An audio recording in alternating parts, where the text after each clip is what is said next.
Iran says Israel bombs its embassy in Syria, kills commanders Damascus. Suspected Israeli warplanes bombed Iran's embassy in Syria on Monday in a strike that Iran said killed 7 of its military advisors, including 3 senior commanders, marking a major escalation in Israel's war with its regional adversaries. Hello everyone, I'm Gift Power and this is Gadaxo TV.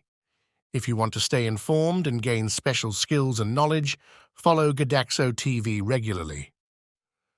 Reuters reporters at the site in the Meza district of Damascus saw emergency workers clambering atop rubble of a destroyed building inside the diplomatic compound, adjacent to the main Iranian embassy building. Emergency vehicles were parked outside. An Iranian flag hung from a pole by the debris. We strongly condemn this atrocious terrorist attack that targeted the Iranian consulate building in Damascus and killed a number of innocents, said Syrian Foreign Minister Faisal Mekdad, who was seen at the site along with Syria's Interior Minister. Iran's ambassador to Syria said the strike hit a consular building in the embassy compound and that his residence was on the top 2 floors. Iran's Islamic Revolutionary Guard Corps said in a statement that 7 Iranian military advisors died in the strike, including Mohammad Reza Zahedi, a senior commander in its Quds force, which is an elite foreign espionage and paramilitary arm. Israel has long targeted Iran's military installations in Syria and those of its proxies, but Monday's attack was the first time Israel hit the vast embassy compound itself.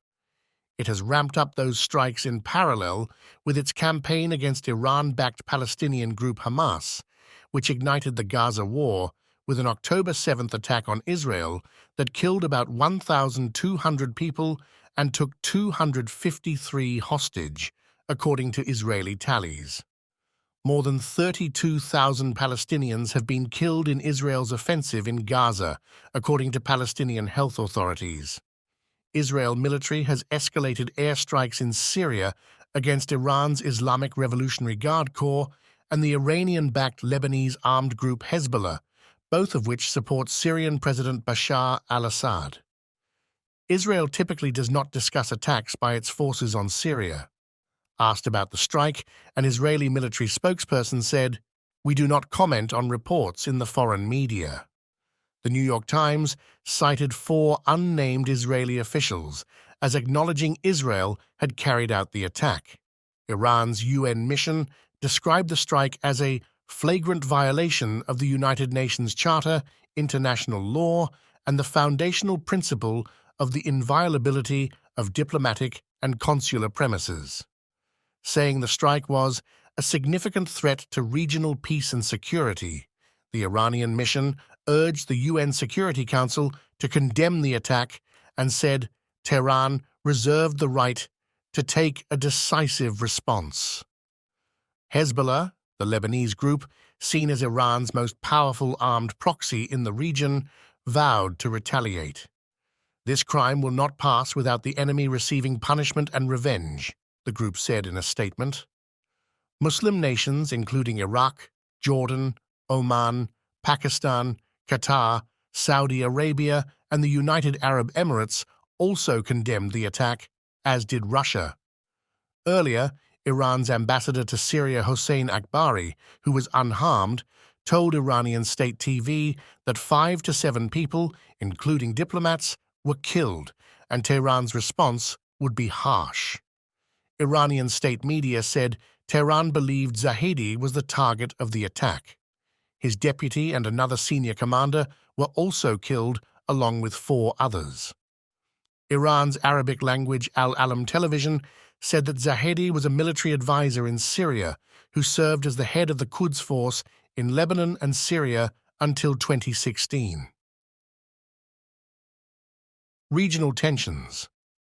U.S. State Department spokesperson Matthew Miller said Washington remained concerned about anything that would be escalatory or cause an increase in conflict in the region, but did not expect the strike to affect talks on freeing Israeli hostages held by Hamas. Iran's Foreign Minister Hossein Amir Abdollahian said on Tuesday, A Swiss diplomat representing U.S. interests in the country was summoned by Tehran to emphasize the responsibility of Washington in the attack. An important message was sent to the American government as a supporter of the Zionist regime, Israel. America must give answers, Amir Abdullahian said in a post on X. According to Axios citing a U.S. official, Washington told Tehran it had no involvement or advanced knowledge of the Israeli strike. Analysts were divided whether the attack on the Iranian embassy compound would spark significantly greater violence. John Alterman of Washington's CSI's think tank said the attack probably reflected Israel's belief that such strikes are deterrents and make a wider conflict less, rather than more, likely. The Israelis are convinced that if they seek to hang back, the threat will grow and not diminish, he said. They are persuaded that as long as they do something like this periodically, their adversaries will be deterred. However, Stephen Cook, an analyst at the Council on Foreign Relations in Washington, saw potential for escalation. The IRGC can loosen restraints on proxies in Iraq and Syria, placing American forces in jeopardy again, he said. The Iranians could also direct Hezbollah to escalate its attacks on Israel, which have been growing bolder and more numerous.